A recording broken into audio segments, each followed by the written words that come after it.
না। আমরা মানুষরা অসুস্থ হয়ে পড়ছি। আমাদের বিশ্বাস নিয়ে যে ছেলে খেল করেছে, জিনিসের দাম বাড়ছে, পেটে লাথি মারছে, মাথায় লাথি মারছে, সর্বসাধারণের চোখের জল তো সহ্য হবে না। আমি বিধবা মানুষ বলছি, ওদের সহ্য হবে না। আজকে যে আমার এপ্রিল বলছিল, আজকে বলছে ভেরিফিকেশন, টাকা না দিয়ে চাল আমার পাশাপাশি সবাই পেয়েছি। আমি আর হয়ে আমাকে আজকে মিথ্যা কথা বলছে কেন? কেন আমাদের পাশে মানুষ নেই? আজকে যে অসুস্থতা, আজকে যে মানুষের কান্না, এ যাবে না। এই সমাজ আমার ভাই বোন, এদের মুখে বস করে দিচ্ছে সরকার, যাদের জিনিসের দাম বার করে দিচ্ছে, সের বিরুদ্ধে এটাই করবে। তোমরা করো, তোমরা সবাই প্রতিবাদ করো,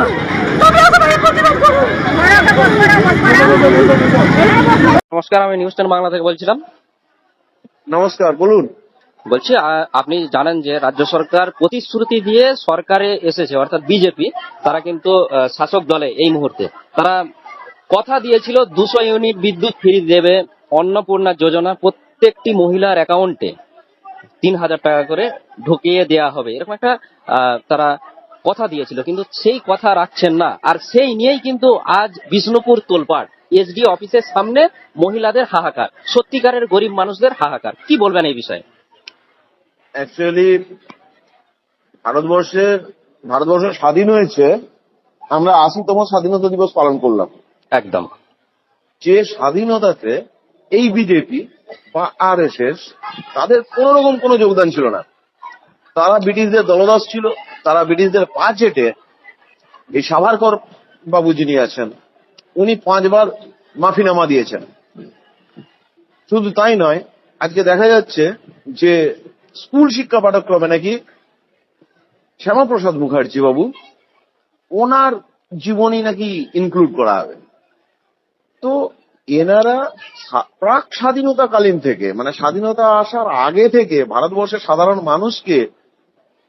মানুষের সাথে গদ্দারি করেছে। এবং আজও আমরা যদি দেখি 14 সাল থেকে কেন্দ্রীয় নেতৃত্ব এবং নরেন্দ্র দামোদর দাস মোদী, যিনি আমাদের প্রধানমন্ত্রী, এই জুমলাবাজ, এনারা নিজেদের ভালো থাকার জন্য, নিজেরা ক্ষমতা অধিকার করার জন্য ভারতবর্ষকে বিক্রি করে দিচ্ছে এবং সেই মিথ্যে প্রতিশ্রুতি দিয়ে এসছে, আর তারই প্রতিফলন আজকে। এবং আমরা প্রত্যেকটা ইস্যুতে দেখতে পাচ্ছি রাহুল গান্ধীকে টার্গেট করা হচ্ছে, প্রত্যেকটা ইস্যুতে। আপনি আজকে যখন সিজেপির নেতৃত্বরা পশ্চিমবঙ্গে সভা করার কথা ছিল, সেই সভাকে কেন্দ্র করেও তারা কিন্তু রাহুল গান্ধীকে টার্গেট করছে।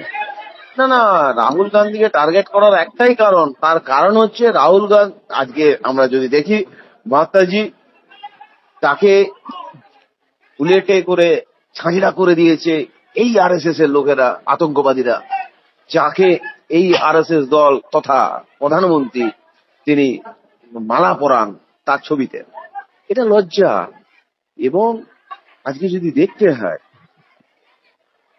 ইন্দিরা গান্ধীজি যিনি ঝাঁঝরা হয়ে গেছেন দেশের জন্য, এদের থেকে বড় শহীদ কে হতে পারে? মহাত্মাজির থেকে শহীদ কে হতে পারে? আজকে রাজীবজি, যার দেহের টুকরো পাওয়া গেছে, বলিদান দিয়েছে গান্ধী ফ্যামিলি, তো তারা বলিদান দিয়েছে নিজেদের। আর এরা, এই বিজেপি যারা আজকে বড় বড় কথা বলছে, তারা দেশকে লুট করেছে এবং আজও করার চেষ্টা করছে। 15 লক্ষ টাকা দেবো বলে এসছিল, লজ্জা হওয়া উচিত এদের।